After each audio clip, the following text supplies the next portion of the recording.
Crusaders win at 80-73. Luke Gore now joins us live. And Coach, let's start with this. How about Alec Peters? Early on, maybe didn't have the perimeter shot.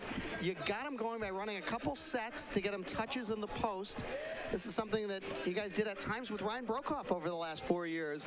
A little bit of a struggle early. Once he got the ball in the basket, then he just was looking for a shot, and I give you guys credit. When he got hot, you ran set plays for him as well.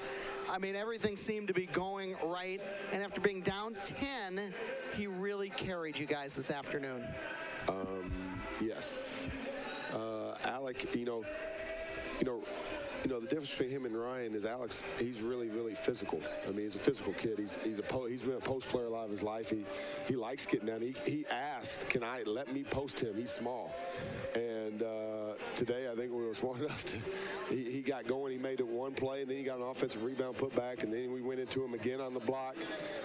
And then the second half, he finally started hitting threes. And if he's hitting threes and he's hitting on the block, I don't know how you guard him. They tried a big guy on him. He got threes off. They tried a little guy on him. He abused him on the offensive glass and on the post. So he's really glad, because at one point we didn't have a single guy on our team really scoring the ball except him. Well, he's got some similarities to some guys who've played here in the past, and I think you hit on something very interesting. Valpo's had some real good shooters at that 3-4 position in the past, but none. I mean, you probably have to go all the way back to Casey Schmidt, a guy who could score in the post like that, who could shoot the ball like that. I mean, that's how far you'd have to go back. And Luboš Barton was a very similar player, but didn't have that quite physicalness that Alec Peters had, where you could really depend on him getting the ball in the post. And this was a case, I think, where teams are really going to have trouble trying to find out who's the right guy to guard him. Broekhoff probably had the most trouble when a smaller player guarded him. When Loyola Marymount went with a smaller player, Alex scored inside. That's what's going to make him so tough to stop game in, game out. If you put a big guy on him, he's got to run through a lot of screens. You put a small guy on him, he's going to be tough to stop inside, obviously. Yeah, no, I totally agree. Although we just named some pretty all-time greats. So freshman's played 12 games, so I don't want to put him in the same category as Casey Schmidt and Luboš Barton and Ryan Broekhoff and all those. But I'm sure glad he's on our team. I can tell you that he deserves what he gets. I mean, it's not like every workout he comes to, he works his tail off. Like good players, he brings it every day. He deserves what comes to him. I mean, if he has a day off and he can go home and help his family and the victims of the tornado, he does it. I mean, if he needs to study, he does it. It's just a blessing to have Alec on the team, and he really carried us offensively. And second half, I thought he did some great defensive stuff too. He ended up with 8 rebounds. He didn't have many at halftime. Let's talk about kind of the turnaround. The first half, they were really attacking the zone well. And yeah, you guys did score 51 points in the second half, but the defense obviously was better in the second half. They were getting baseline touches against the zone. Were there halftime adjustments? Obviously, I'm sure it was an animated talk at halftime. I have no doubt about it. I don't have to be in the locker room to know that Bryce got after him at halftime. But how about adjustments in the zone? They were hitting the high post, getting to the baseline, getting points off that, and getting to the free throw line. In coaching and in teams, you kind of just, whatever happens in the locker room, you kind of leave it in the locker room. And I'll tell you, there wasn't a whole lot of X's and O's adjustments.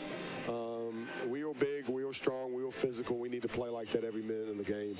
And I thought for 20 minutes we did. And I'll just leave it at that. Our guys responded. Coach challenged them.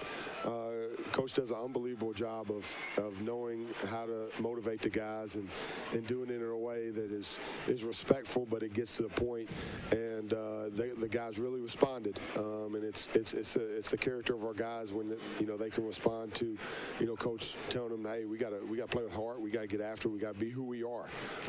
For them to be out rebounding us at one point by 6 or 7 during the game is ridiculous. We out rebound teams by 8 and 9 a game. Last game, St. Louis, very physical team, out rebound them by 20, and we end up out rebounding them, and that's what we do, and we need to do that consistently for 40 minutes. And I said this, I don't ever remember see a game where there were more offensive rebounds than defensive rebounds. There were 39 offensive rebounds in this game, 38 on the defensive end. And when it was all said and done, you had to look back. Two teams were really playing hard and going after the glass. I mean, this was a game in which, yeah, there was physical play, and the game was relatively tightly officiated for the most part, and two teams were just out there scrapping. Without a doubt. I've never seen that either. I'm glad you pointed out. You got one or two teams. You got teams that really play harder. You got teams that really can't shoot. So one of those two things happened because there was a lot of misses that they went and got. But, there was box-out fouls. There was offensive rebound fouls. There was times where we threw them out of the way. They threw us out of the way. It was two teams really going at it, and it was we like playing like that. So it was enjoyable seeing the guys going after it. And if we do that for 40 minutes, I think we're pretty tough to beat. Good luck next week. Congratulations. Nice win. Valpo 80, Loyola Marymount 73. The Crusaders again.